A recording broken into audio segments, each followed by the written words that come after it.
O rio Tietê é um dos rios mais importantes para a região sudeste e para o estado de São Paulo. Suas águas são utilizadas como meio de transporte, para irrigação e para o consumo. No entanto, devido ao intenso processo de urbanização da região, perda de mata ciliar e lançamento de esgoto industrial e doméstico em seu leito, o rio perdeu suas características originais e, atualmente, grande parte de sua extensão é considerada morta e imprópria para o uso. O rio Tietê atravessa o estado de São Paulo, correndo em direção ao interior do país.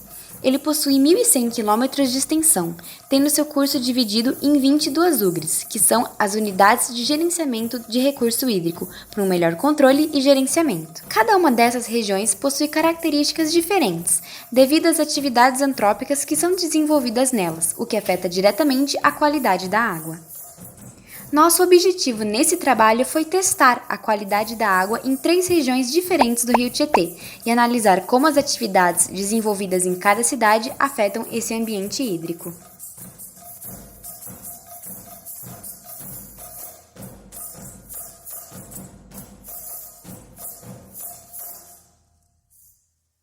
Oi, eu sou a Ayla e eu vou começar falando um pouco sobre as características das regiões em que a gente realizou o nosso trabalho. Então, começando pelos municípios de São Paulo e Salto, ambos fazem parte da UGRI 6, a UGRI do Alto Tietê. E essa região é o polo econômico do país, então ela abriga diversas atividades que afetam diretamente o meio ambiente. Por isso, quando a gente pensa nessa região metropolitana, a gente sempre pensa numa região muito populosa, muito urbana, muito industrializada e muito poluída e desmatada. Tanto que, segundo o portal Sigri, apenas 30% da sua área é coberta por vegetação natural remanescente. E são nessas áreas em que estão as áreas de proteção, as reservas e os parques, inclusive o Parque Nascente do Tietê, que, como o nome diz, abriga a nascente do rio Tietê.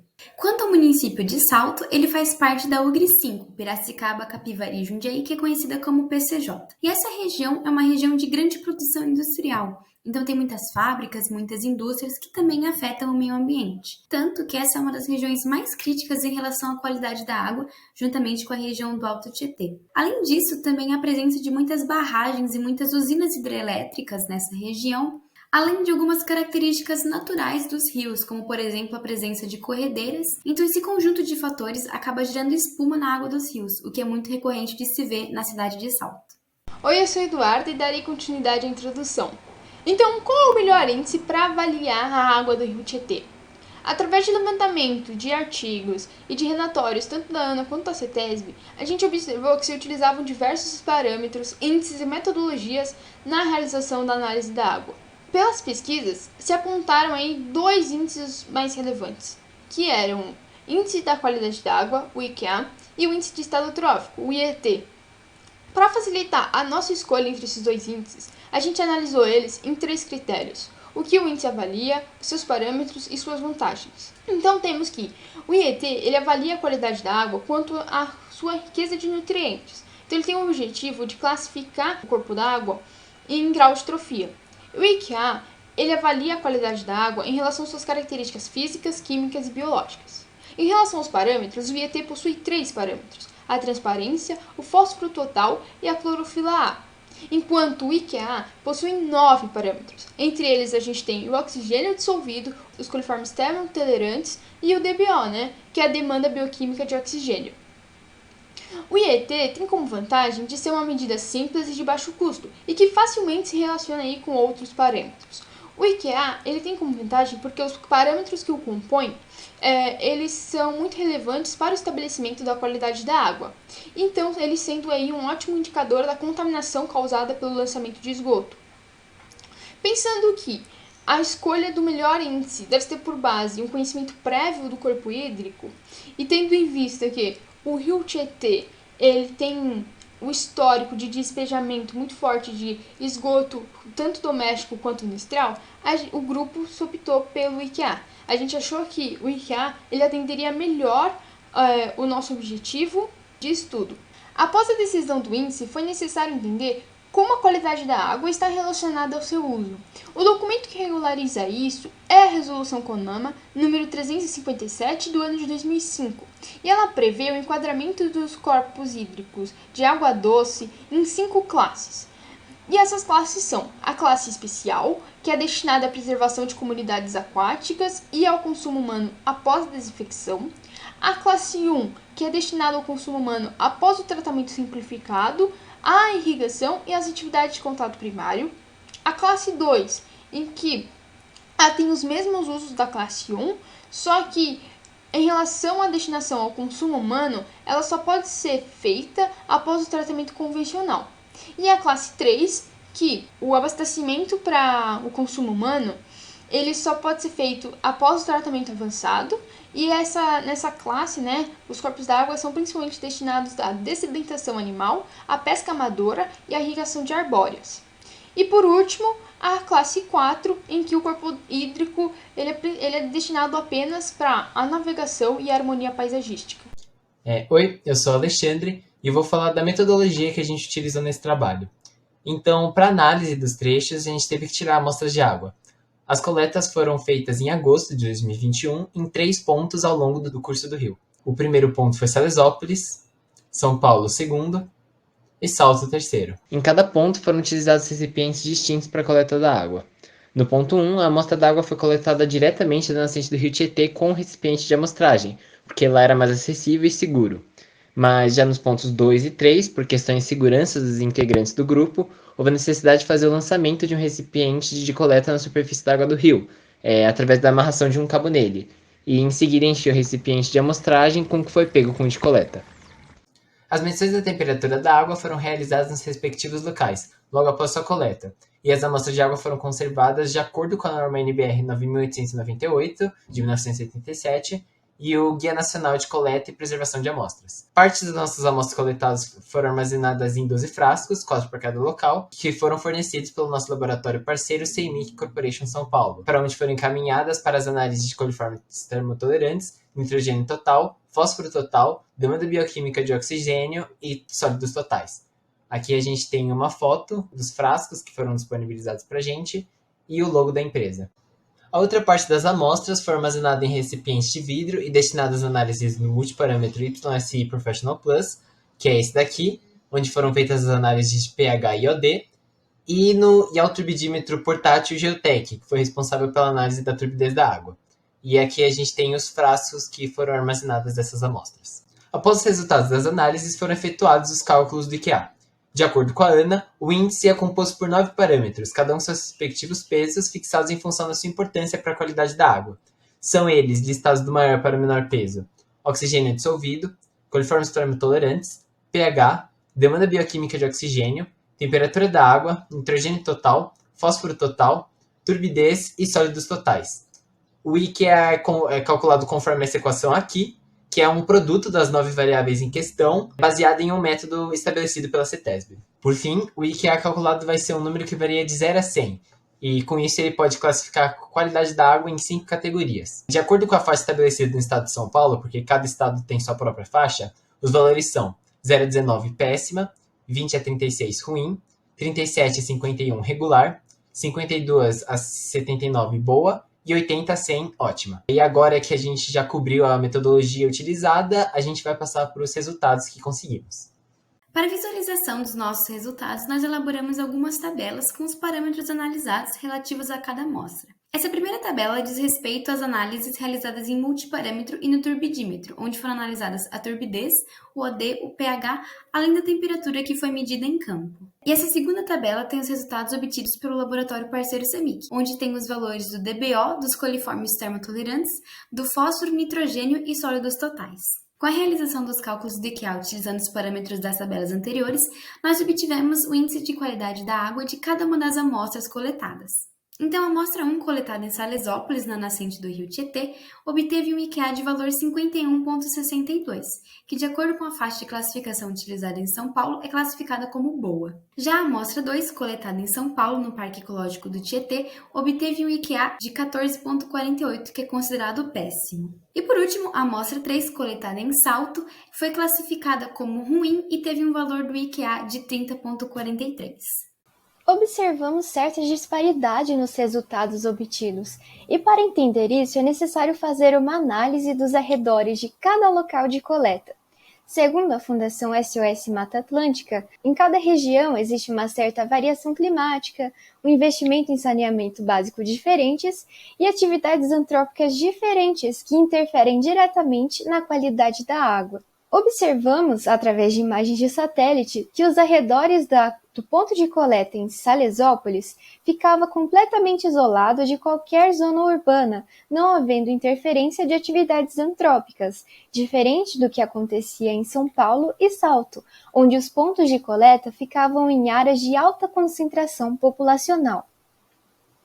Os parâmetros com maior peso no cálculo do IQA são o oxigênio dissolvido, com peso de 0,17, e os coliformes termotolerantes, com peso de 0,15.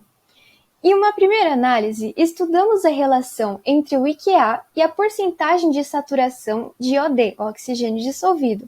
Quanto menor o OD, menor a qualidade da água, pois os baixos níveis de oxigênio indicam a eutrofização da água, que é o excesso de matéria orgânica. A amostra em São Paulo, a amostra 2, indicou essa eutrofização pelo despejo de esgotos no rio. Observamos no gráfico que sua saturação de OD era de apenas 9%. Observamos também uma grande diferença entre o OD da nascente, a amostra 1, e de Salto, a amostra 3. O IQA de Salesópolis na nascente era bom e o IQA de Salto era ruim. Contudo, a saturação de oxigênio em Salesópolis foi muito baixa, foi só 17%, enquanto em Salto foi de 46%.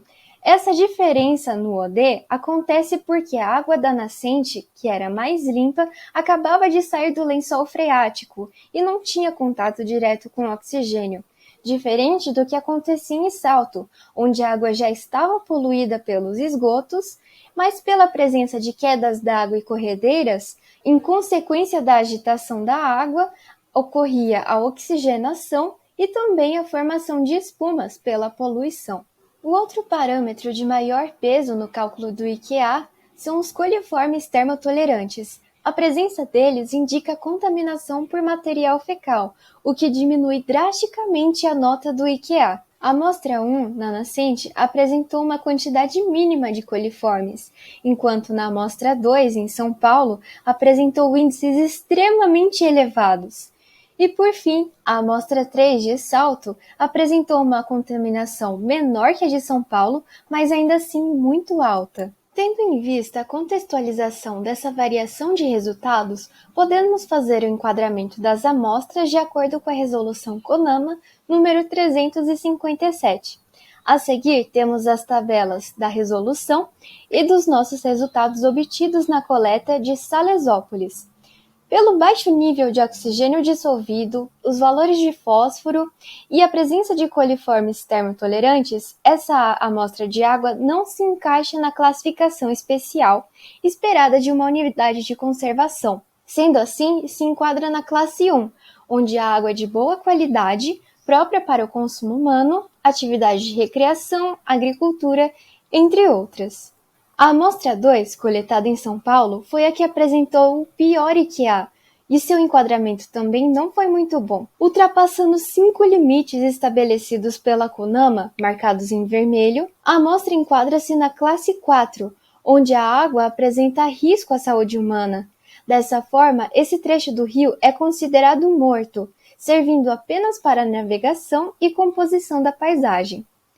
Análises anteriores da CETESB indicaram que, a partir de 2019, o índice de qualidade da água da região metropolitana vinha apresentando melhora, passando de péssima para ruim. Contudo, nossa análise realizada em agosto desse ano contrariou essa melhora, voltando para a qualidade péssima devido à falta de chuvas na região.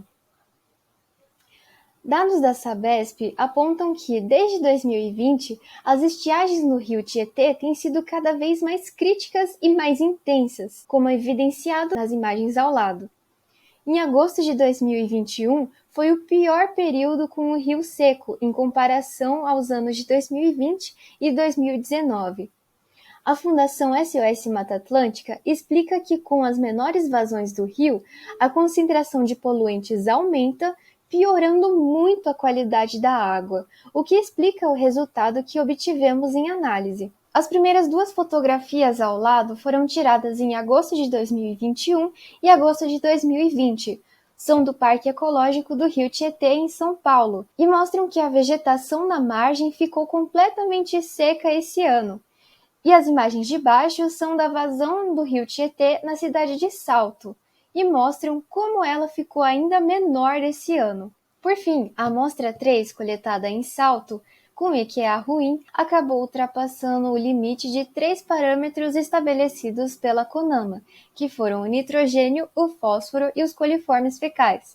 Dessa forma, ele se enquadrou na classe 4, ficando como rio morto também, como São Paulo.